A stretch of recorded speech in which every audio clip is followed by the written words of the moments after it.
You wake up in 1776 Philadelphia. The air is thick, humid, and clings to your skin like a damp blanket you can't shake off. The first thing you smell is horse manure, a rich, earthy perfume that seems to be baked right into the cobblestones. You sit up on your lumpy straw mattress, scratch at a flea bite on your arm, and realize the morning soundtrack is a mix of clopping hooves, distant hammering, and someone hawking their lungs into the street gutter. Congratulations, you've just time-traveled into the messy, sweaty, awkward teenage years of America. The wooden floorboards creak under your feet as you shuffle toward the tiny window. Outside, the narrow street is already bustling.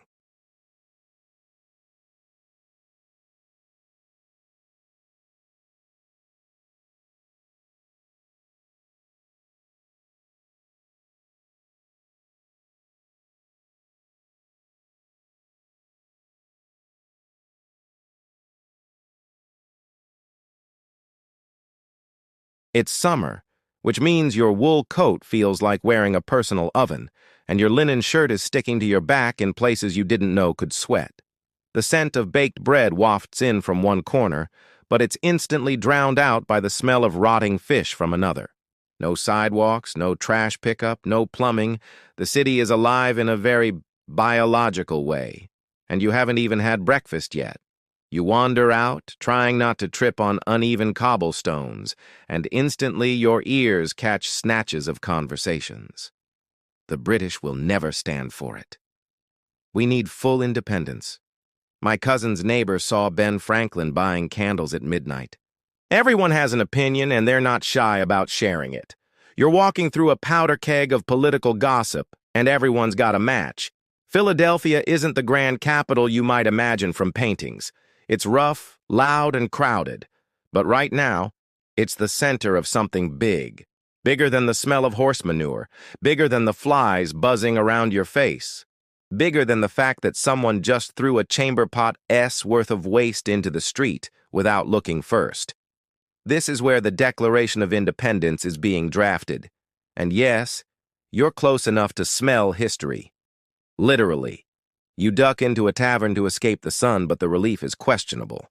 It's cooler, sure, but it smells like stale beer, damp wood, and the faint tang of vomit. The place is packed with men in rumpled coats, some of them slapping tables as they argue about representation, others playing cards with coins and promises they probably won't keep. The air is a thick soup of smoke from pipes, the kind that stings your eyes and makes you cough like you re-auditioning for a death scene. At one corner table, you spot a man with sharp eyes and a mouth that looks like it has been permanently set to judging you. That's John Adams. Across the room, Benjamin Franklin is holding court with a crowd of admirers, gesturing wildly as he tells some outrageous story, probably about France, electricity, or both. Somewhere outside, a church bell starts ringing, and everyone briefly pauses before going right back to their drinks. You lean on the bar and try to order something that won't make you sick. The bartender smirks and pours you a cloudy mug of ale. Water is risky. It's basically a liquid lottery for dysentery. So alcohol is the safer choice, even if it tastes like it's been filtered through a dirty sock. You take a cautious sip, trying not to make a face. Out on the street again, the city feels even more alive. A cart rolls past loaded with crates stamped with the British crown, and you catch the side-eye glare from a man leaning against a doorway. Not everyone's on the revolution train. Some are loyalists, sticking with King George because, well, stability is nice, and treason is not. You feel the tension hanging in the air, not just political tension, but the kind that makes you keep glancing over your shoulder.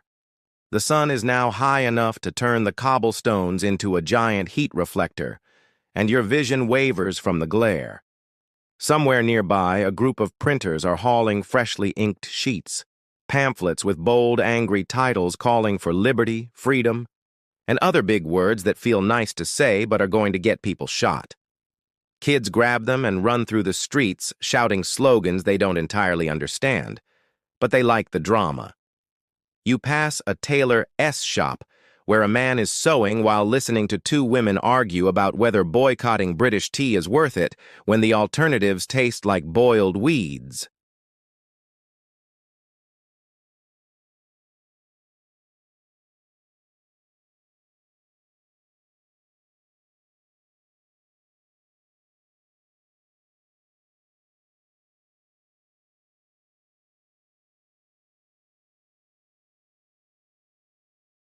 Up ahead, you see a crowd gathered outside the Pennsylvania State House, what you know will eventually be called Independence Hall. The building is solid, red brick with tall windows, but it's what's inside that's buzzing. Behind those walls, the Founding Fathers are arguing about the wording of the Declaration of Independence. Do you say these United Colonies or United States? Do you blame the king directly or keep it polite? The debates are fierce, the tempers are short, and the room smells like a wool factory had a baby with a candle shop. You try to peek through a window but can only make out muffled voices and the occasional thump of a fist hitting a table. Some of these men are risking everything, their wealth, their land, their lives, for this cause. Others are hedging bets, ready to switch sides if things go south. It's not exactly the pure, noble moment the paintings will later suggest. It's messy, it's human, and it's very much about who gets the most power when the dust settles. A young boy selling apples offers you one for a penny. You buy it, take a bite, and immediately regret it. It's mealy, sour, and probably from last season. He laughs and runs off, probably to find the next gullible stranger. You keep walking, dodging a wagon full of barrels and stepping over a sleeping dog sprawled right in the middle of the road. As the day drags on, you feel the weight of the place. It's history in the making, but it doesn't feel like it. It feels like hot, noisy chaos, with a side of danger you can't quite put your finger on. You pass a group of men nailing up a sign that says, "Join the cause," with a list of benefits, including a share of the loot if they win. Next to it, someone scratched "Death to Traitors" into the wood. The sun dips lower, and the air cools slightly. Shadows stretch across the cobblestones. You realize you were standing in the middle of the birthplace of a revolution. And it's not glamorous, it's not clean, and it's not safe. But it's real. And whether these men turn out to be heroes, hypocrites, or both, you're in the thick of their gamble, breathing the same foul air, hearing the same shouts, and feeling the same uneasy energy that says something big is coming. Your job sounds exciting on paper. Help birth a new nation. But the reality is way less Netflix drama and way more sit in a hot room while arguing about commas for 8 hours. Welcome to the political grind of 1776. You're not just some wide-eyed revolutionary, you're part-time philosopher, part-time diplomat, and full-time professional complainer about taxes and tyranny. And yeah, it is glamorous until you realize you are basically an unpaid intern for a cause that could get you hanged. Your mornings start early, because sunlight is your only real clock. You drag yourself out of bed to the sound of a rooster who clearly hates you, throw on your linen shirt and wool coat, and hope the stains are only from food. You grab a quick bite, usually bread that could double as a blunt weapon, or porridge that tastes like someone whispered flavor into it. Coffee exists, but it's rare and expensive. Most days you're running on ale for breakfast because apparently that is just what you do when you want to survive bad water and also show up to work slightly buzzed. Then it's off to the Pennsylvania State House where the real fun begins. And by fun, I mean hours of sweaty debate in a windowless room with no fans, no air conditioning, and more human odor than a locker room after gym class. You and a couple dozen other men in heavy coats sit on hard wooden chairs, leaning over parchment while quills scratch and ink smudges. Someone is always standing up to make a speech that feels like it has been going on since last week. They talk about liberty, representation, taxation, and occasionally the need for lunch. The meeting process is painfully slow. First, someone proposes an idea. Then, 3 other people argue about whether it should even be discussed. Then another person talks for 20 minutes about something entirely unrelated, like crop yields or his cousin's shipyard. You start doodling in the margins just to stay sane.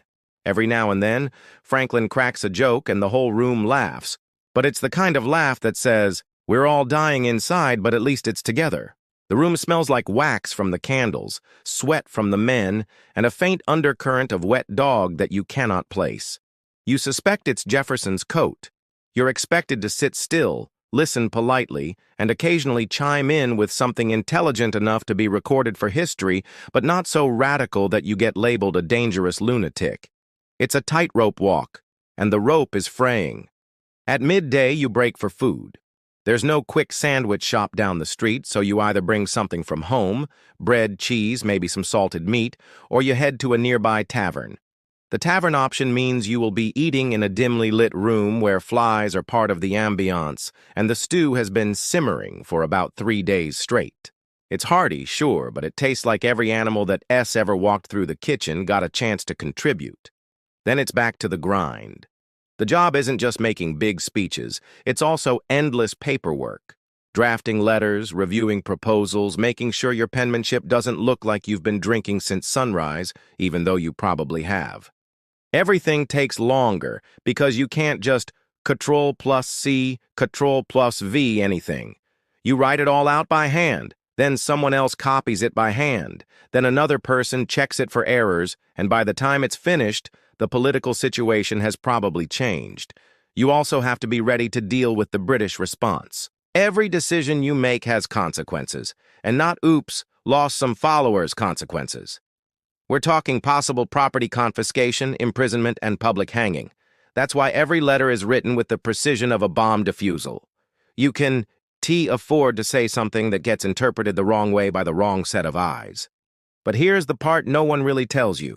Half the job is just surviving the discomfort. Your chair is hard, your clothes are itchy, you're constantly sweating, freezing, or both. Mosquitoes somehow find their way inside no matter how tightly you close the shutters.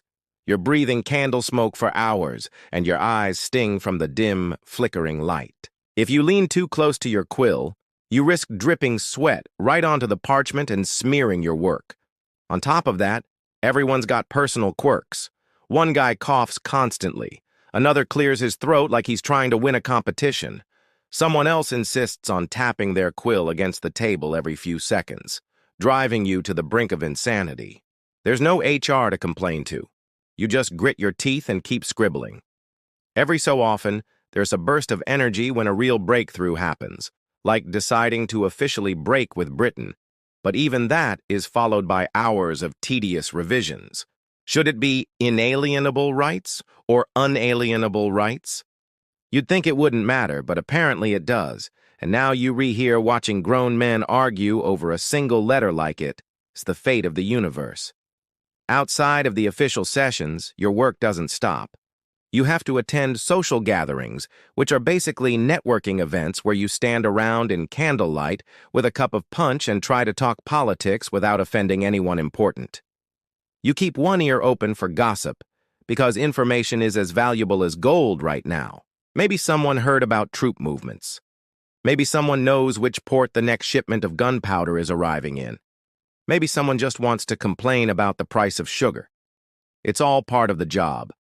At night, you head home with ink-stained fingers and the kind of exhaustion that's more mental than physical. Your head is stuffed with arguments, counter-arguments, and the faint ringing of Franklin's last sarcastic comment. You collapse onto your bed, which is still lumpy and still crawling with the occasional insect, and try to get some sleep before doing it all again tomorrow. This isn't the glamorous revolution you imagined when you signed on. There are no rousing speeches every hour, no dramatic flag-raising moments on the daily. Most of it is slow, frustrating, and smells faintly of spoiled beer. But you're here. You're in the room where it happens, and whether you like it or not, your cramped handwriting and tired brain are helping build something that might, just might, survive the test of time.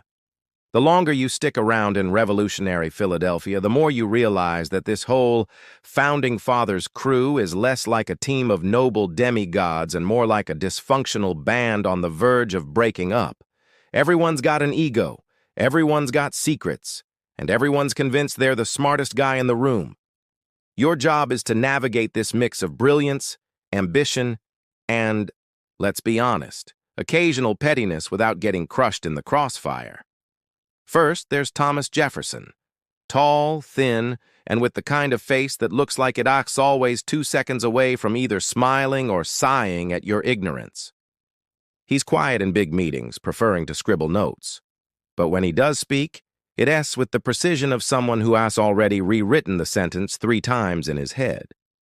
He's got this poetic way of talking about liberty and human rights, But you can ignore the fact that he is also running a massive plantation back in Virginia, staffed entirely by people who never got to sign up for the freedom part of the revolution. You try to reconcile the contradictions, but it's like watching someone loudly preach veganism while eating a cheeseburger. Then there's Benjamin Franklin, who's basically the celebrity of the group. The man is part inventor, part politician, part ladies' man, and part walking brand.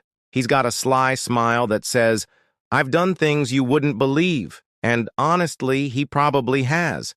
He's the one who'll crack a joke when the room gets too tense, and half the time it's clever.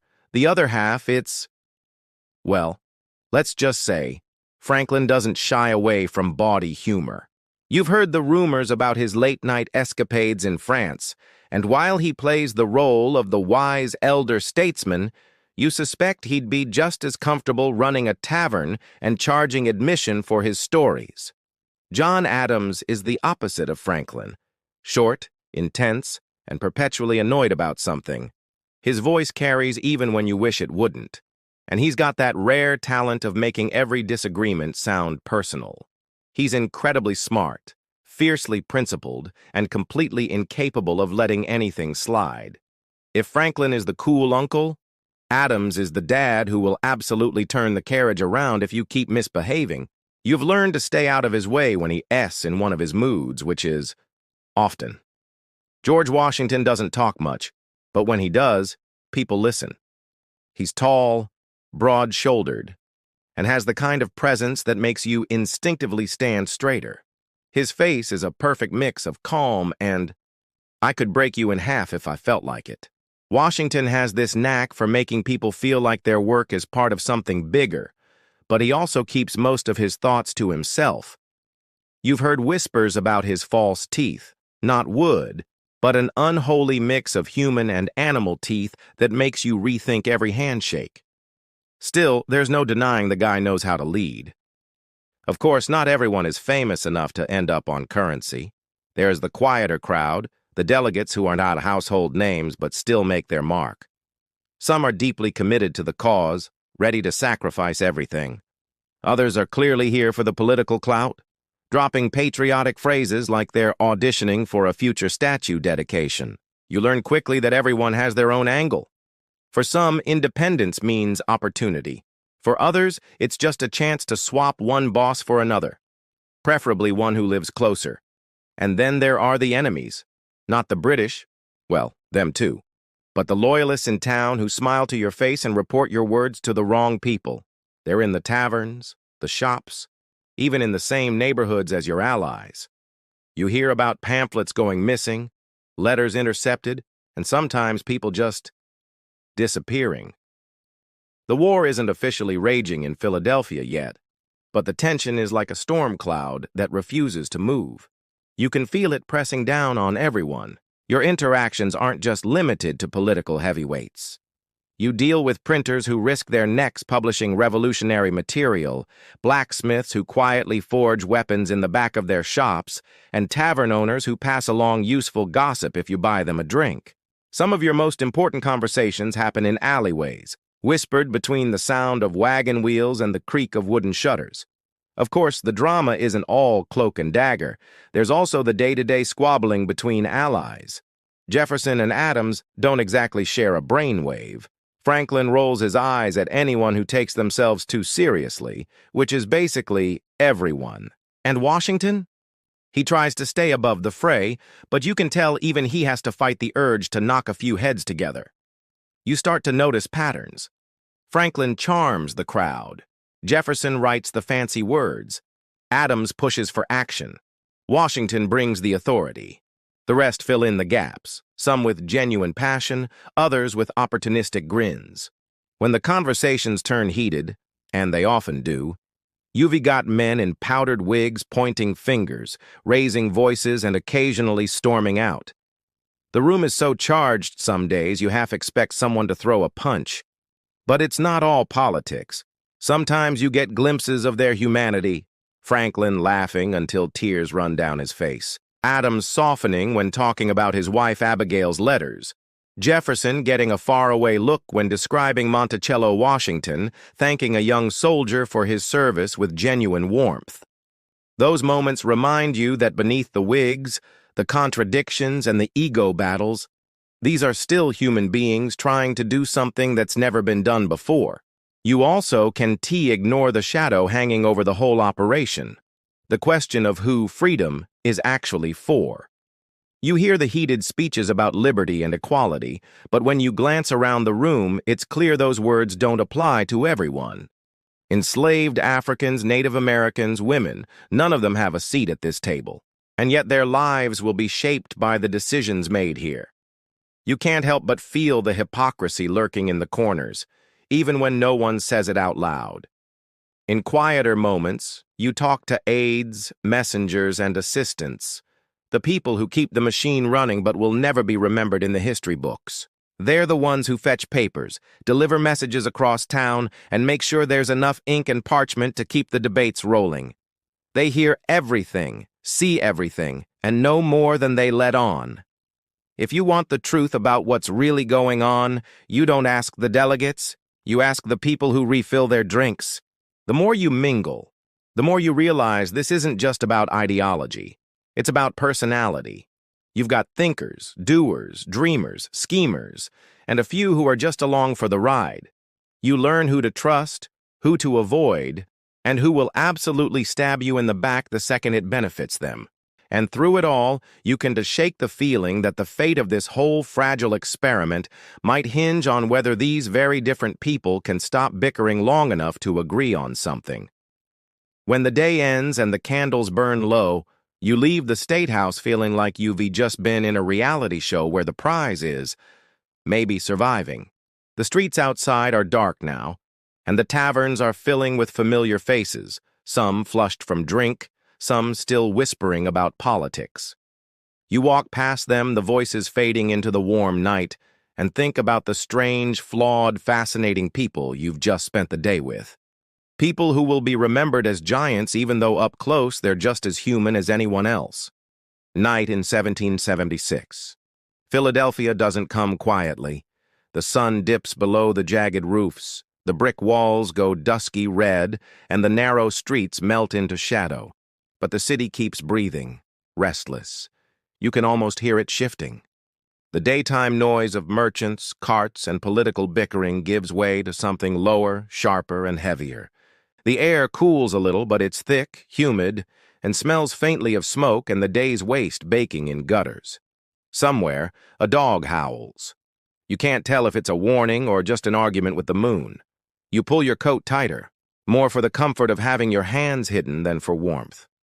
Even if the war hasn't physically reached this street yet, danger is everywhere after dark. Loyalist spies slip through alleys, listening for loose talk. Patriots whisper in back rooms about stolen muskets and hidden caches of powder. The taverns are louder now, more raucous, but the laughter is forced, like everyone ass trying to drink fast enough to forget what might be coming. A horse clatters past, rider hunched low. The metallic rhythm of hooves fades quickly, but you keep glancing over your shoulder anyway. The streets are different at night. By day, the crowds give you a sense of anonymity. At night, every figure feels like they're moving toward you for a reason. Somewhere to your left, in an alley narrow enough to touch both walls, two men mutter in sharp bursts. One word stands out: redcoats. You slow your step just enough to listen, but a sudden scrape of a boot on cobblestone makes you think better of it. You keep moving, trying to blend in with the shadows, wishing you had a sword or even a sturdy stick. The soundscape is a patchwork. The splash of water dumped from a window above, the faint clink of bottles behind a tavern door, the echo of boots in a far-off corridor of street lamps. You pass a house with its shutters open just a crack. Inside, candlelight flickers over a table where three men are hunched, pointing at a map. They stop talking the moment they notice you looking, and you feel their eyes on your back as you keep walking. The threat isn't just soldiers. Crime thrives in uncertainty, and Philadelphia is buzzing with it. Pickpockets love the distracted political types who walk home late. Drunks start brawls in the street over an insult or just bad ale. And then there's the risk of being in the wrong place at the wrong time, like getting caught in a raid on a suspected loyalist hideout or stumbling into an impromptu militia drill that mistakes you for a spy. You turn down a quieter lane and instantly regret it. The darkness is heavier here, the lamps spaced farther apart. Your footsteps sound too loud. There's a sudden rustle from behind a barrel stack and a rat scurries across your path. Your pulse spikes before your brain catches up. It's just an animal. Probably. Some nights you hear distant gunfire. Not close enough to mean immediate danger, but close enough to remind you it's out there. The reports echo over the rooftops, followed by silence. The silence is worse. You've heard stories from other towns. Night raids, torched barns, families dragged from their beds for questioning. You imagine the slam of boots on your floorboards, the shouts, the metallic click of a musket being primed. Once you've imagined it, you can't unhear it. It plays in your head as you walk, like an unwanted drumbeat. And yet, not all the night is fear. There's a strange beauty in it, too. The stars are sharp against the black sky, clearer than you've ever seen in a city without street lamps blazing in every corner. The moonlight turns the cobblestones silver. You catch the sweet, smoky scent of roasting chestnuts from a street vendor still working late, his little fire glowing orange. He nods at you as you pass, and for a moment the world feels almost safe. But then a shout splits the air. It's coming from Market Street. You're not sure if it's anger or alarm, but your feet move toward it before you decide whether that's smart. You find a small crowd forming outside a tavern. Two men are squared off, voices raised, one calling the other a traitor, in the kind of tone that's halfway between insult and death sentence. The crowd loves it, egging them on, but there's an edge to their excitement. In 1776, traitor isn't it just bar talk? It is a charge that can get you strung up. Before it escalates into something irreversible, a few others shove their way between them, muttering about not attracting the wrong kind of attention. You move on, heart thudding, suddenly very aware of how thin the line is between neighbor and enemy in this city. You finally make it to the boarding house where you're staying. The wooden stairs creak under your weight as you climb, and you can hear muffled voices behind closed doors, some low and tense, others laughing. From your window, you watch the street below. A lone figure walks quickly under the lamplight, glancing behind him every few steps. In the distance, a church bell tolls once, slow and deep. You blow out your candle, but the dark doesn't make you feel hidden. If anything, it sharpens your awareness of the world outside. You think about the conversations you overheard today, the names that were spoken too loudly, the scraps of information that could mean everything to the wrong person. You think about the redcoats somewhere out there, tightening their grip. You think about how quickly the noise of a city can become the silence of an occupied one. Lying on your narrow bed, you realize the danger isn't just about soldiers or spies or the wrong kind of neighbor catching your eye. It's about the constant low-level hum of fear that seeps into every corner of life here. Every choice, who you talk to, where you walk, what you say, feels like it could tilt the balance toward survival or disaster. The city never really sleeps. Even as your eyelids grow heavy, you hear the distant shuffle of feet in the alley, the soft creak of a door, the sharp bark of a dog that doesn't stop for several minutes. Somewhere out there, deals are being struck, plans are being whispered, and lives are being risked. When you finally drift off, it's with the uneasy knowledge that tomorrow night could be louder and closer. You're standing there in the present, scrolling on your phone, thinking about what to have for dinner, when suddenly you re-yanked backwards in time like some cosmic bungee cord snapping. The wigs are powdered, the ink is fresh, and the founding fathers are doing their best serious men in a serious room faces. They're posing for portraits that will hang in classrooms for centuries. They're signing documents that school kids will memorize but never fully read. And yet, they're also wearing itchy wool in July. Their teeth hurt, and they own other human beings while writing about all men being created equal. Awkward. This is where the whole heroes or hypocrites, debate comes in like an uninvited dinner guest who was about to flip the table. On one hand, they risk their necks against the world's biggest empire. No small feat. They basically ghosted the British crown in the most dramatic breakup letter in history. On the other hand, these guys were building a shiny new land of freedom while keeping some folks in chains. That like bragging about opening the world's best vegan restaurant while grilling steaks in the back. And here's the part that stings. They weren't cartoon villains twirling mustaches. They were real, messy humans who could be brilliant one minute and morally bankrupt the next. They toasted liberty with one hand and signed slave bills with the other. They talked about democracy in rooms where women weren't even allowed to sit in. They invented ideals so lofty that they themselves couldn't live up to them. It's both inspiring and infuriating, like finding out your favorite superhero has a gambling problem. But this isn't just about old-timey contradictions. It's about us, right now. We love to wrap history in neat little boxes. Good guys here, bad guys there. It makes things feel safe, digestible. But the truth? The truth is messy, it stains your clothes, and it doesn't always come out in the wash. These men shaped a nation that still wrestles with the contradictions they left behind. Freedom and inequality, unity and division, justice and injustice living uncomfortably under the same roof. And maybe that's why we still can't stop arguing about them. Because to admit they were flawed means admitting our entire origin story is complicated, and that means admitting we re-complicated too. Maybe you're okay with that. Maybe it bothers you. Maybe you'd rather believe the myth than wrestle with the man behind it. But here's the thing. Progress doesn't come from worshiping marble statues. It comes from pulling them down off the pedestal, looking them in the eye and asking, what can I learn from your brilliance and from your failures? So here's your uncomfortable takeaway. They were both, heroes and hypocrites, in the same breath, in the same lifetime. And so are we, if we're being honest. We'll probably never get a pure, spotless history because people aren't pure or spotless. But maybe, just maybe, that's the point. You don't need perfection to make change. You need nerve, vision, and just enough humility to see when you've messed it up. So, would you have stood beside them, knowing what you know now? Would you have cheered their speeches and ignored the contradictions? Or would you have been the awkward voice in the corner asking, what about the part where you're still owning people? Drop your thoughts in the comments because history isn't done with this conversation, and neither are we. And hey, smash that like button before the powdered wig crowd comes for me.